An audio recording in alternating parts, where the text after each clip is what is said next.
जिवें मेरी जिंदगी चाचू अब्दुल मजीद खान न्याजी बच्चों दा पाए अल्लाह पाक दे तवसल नाल सिर्फ मैं नहीं खून दा भुखा बच्चा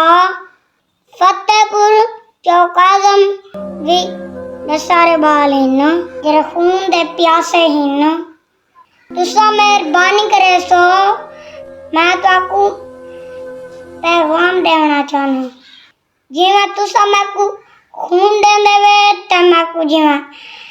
जिंदा रखे देवे इवें ए देखो दे सारे बाल हिन या उन्हां दे नाल कोई साहिब इस्तात हिन तां उन्हां दा बोन मैरो ऑपरेशन करवाओ चा गल तुहाडे तरफों कहीं हिक दी भी जान बच गई मैं समझा तुसा पूरी दुनिया दी जान बचाइए जेरा जेरा खून देना चाहता है ओ मेरा फोन नंबर न मंगे ओ अपना नंबर लिख के ते ब्लड ग्रुप लिख के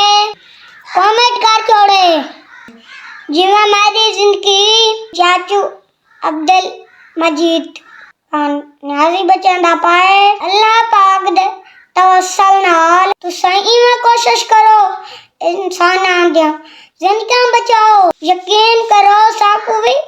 मरण वास्ते रूह नहीं आदा असा भी इंसान है अल्लाह पाक ताकू खुश रखे ते मेरे पैगाम ते अमल करे सो।